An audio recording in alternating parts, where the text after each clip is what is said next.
Hey guys, it's Ashley from Heavenly Hills Homestead. I was just about to start making a new recipe with my sourdough, so I thought I'd come in here and show you guys just some basic sourdough care, how to keep it alive. I'm not gonna give any recipes yet, but stay tuned. I do have some recipe videos planned with my sourdough, but today I'm just showing you how to keep your sourdough starter alive. So here I've got my sourdough starter. You can see it still has a little bit of bubbles in it. I haven't fed it in about 48 hours, but before I feed it again, I want to make something with it. Otherwise, I'm gonna have way too much sourdough. So I leave this guy on the counter most of the time.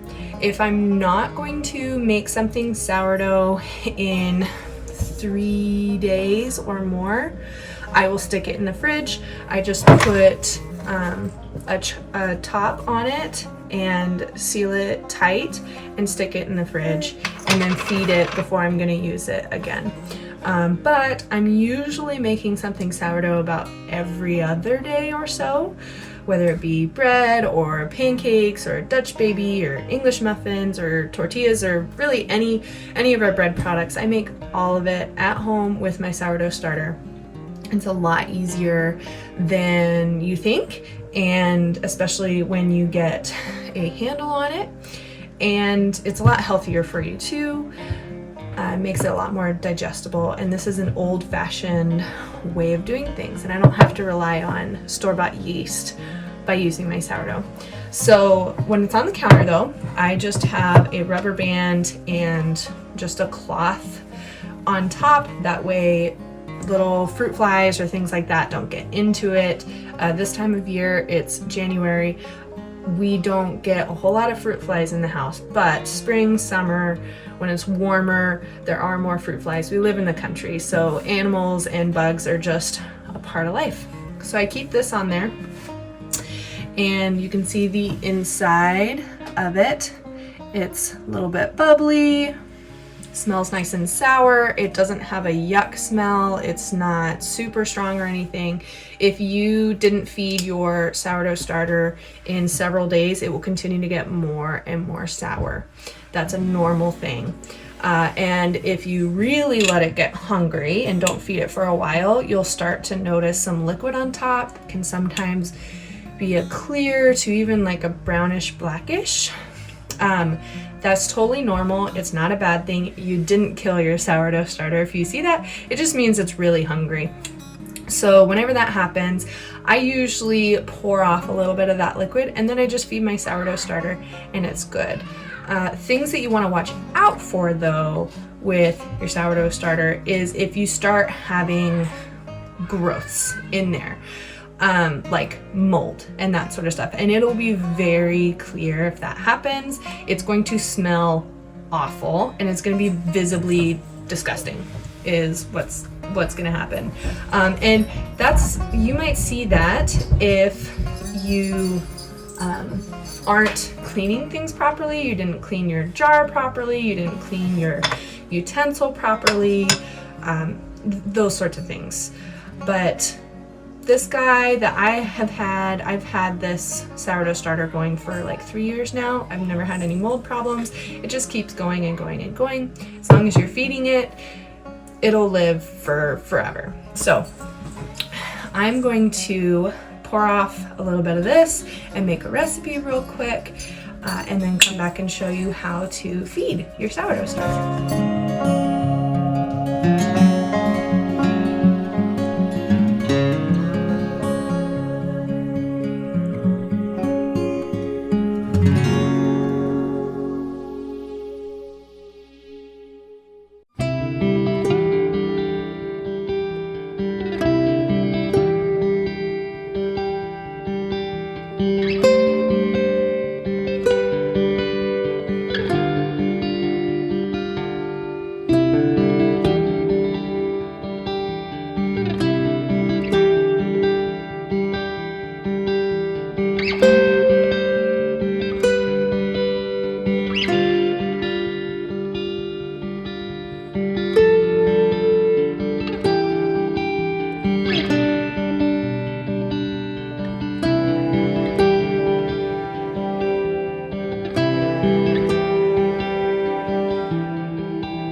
dough all put together and set in a warm spot to ferment and to do its first rise.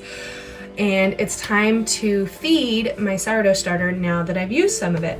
So you can see here that I've got a little bit left in this jar.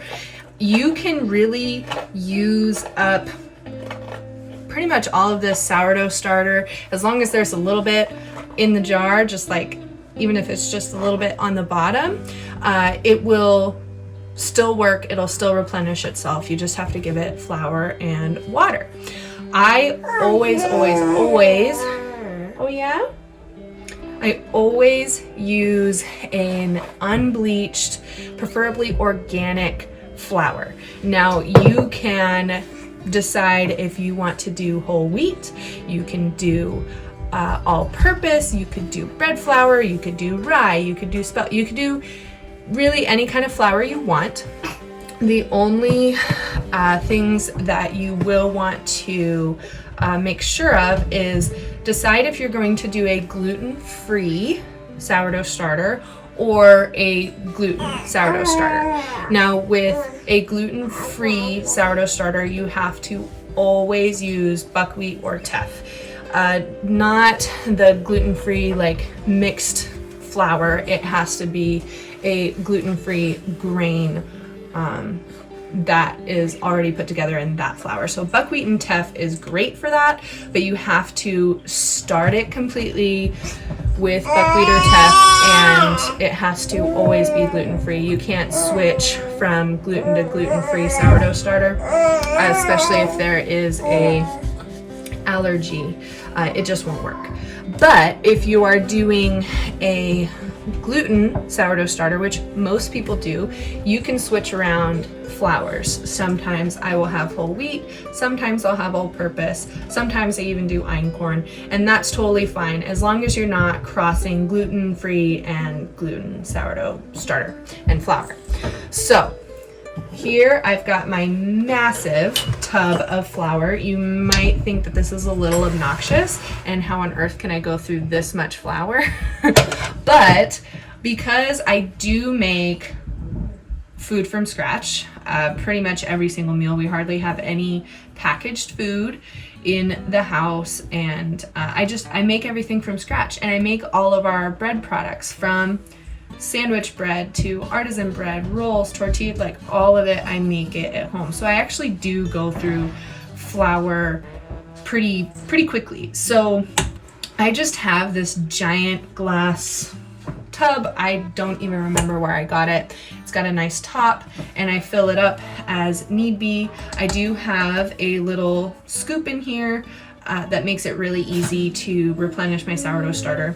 I do sometimes for recipes that I know by heart, I know that this scoop is about half a cup, and sometimes I'll just eyeball it.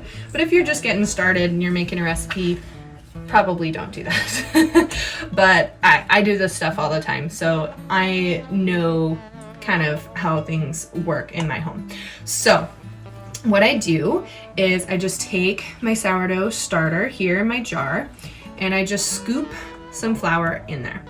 Some general rules is that you do need to feed the starter at least the amount that it already is. So to explain that better, if you have 1 cup of starter in your jar, you need to feed it at least 1 cup of flour and water. So it's totally fine, like I said earlier, if you only have a teeny little bit in your jar. But if you have a big tub, like some people have big sourdough starters in a big jar like this, if you've got 6 cups of sourdough starter, you have to feed it 6 cups. Now, on the other end, you can overfeed it as much as you want. So if you only have a tablespoon of sourdough starter in your jar, you can feed it 6 cups of flour and water and get a bunch of starter. That's really convenient when you're gonna make a bunch of recipes. Like holiday season, I will do that because I know I'm gonna make all sorts of stuff. But you need to feed it at least the amount that it already is. So I've got flour in here, And now I'm just going to get some water. I do like to use filtered water. I have a Berkey water filter and I love it. We're on well water, so our water is clean, and our water actually is triple filtered when it gets to the house. So I know that my well water is clean, but sometimes it's a little more high in minerals. I personally really like using the Berkey water. You will want to be cautious if you are on city water and not on a well, because many times cities will put chemicals in the water to clean it instead of properly filtering it. So if you're on city water, I would highly recommend getting a water filtration system, but if you're on a well and you know your water's clean, then you should be fine. The reason that city water is not so good for your sourdough starter is that if there's chemicals in it, a very common one would be chlorine, it can totally kill your starter. So just use filtered water. So I've got the flour in here, and I'm just going to put some water in here. And basically, you just kind of eyeball it until it's the right thickness. Some sourdough people get really persnickety and say you have to weigh it and it's got to be so many grams. I'm not one of those people. I am using my sourdough in a very practical sense, on the go. I am a mom. I don't have the time or really the desire to weigh things out. So I eyeball it. I like my starter at about a pancake batter consistency, maybe a little bit thicker. You don't want it too thin because then you're gonna have to feed it more often. When I do it a little bit thicker, I know that I can let my sourdough starter sit on the counter for up to 2 days and not feed it, and it's gonna be totally fine because it's got plenty of food. But if you do it thinner, you're gonna have to feed it more often. You alternatively don't want it too thick because then it's also gonna need food. You do want to have enough hydration in there. So you can see I have it kind of that pancake batter consistency. It's okay if it's a little lumpy. You don't have to be really perfect. It will eat the flour and the water just the same. I do also, before I just let it sit, I like to scrape down the sides of the jar as much as I can because otherwise I'd have to clean my jar a lot, and I don't want to do that.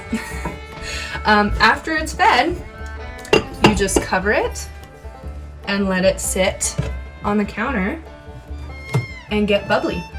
You will want to wait a while before you use it again.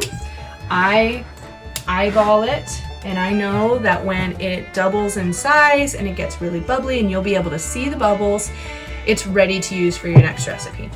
I also think it's really fun to put the rubber band on the side to measure it where it is when I fed it so that I can see when it rises. For your kids who are a little bit older, it'll be really fun to have them watch and see how, oh my goodness, it's growing and there's bubbles, because it is a living and active thing. So yeah, that's about it for sourdough starter basics. How to keep it alive. You got to feed it and keep it clean, and that's it. So I'm gonna let this puppy sit on the counter and rise, and tomorrow I'll probably make some pancakes with it or something. So my sourdough starter looked like this right after I fed it. I left it on the counter, and then a few hours later, you can see it starting to rise above the rubber band line, get nice and bubbly. Then I let it sit overnight, and the next morning it looked like this. It had already reached its peak and started coming back down. So if you like this video, please give me a like and a subscribe, and leave a comment below and tell me what you want to see more of.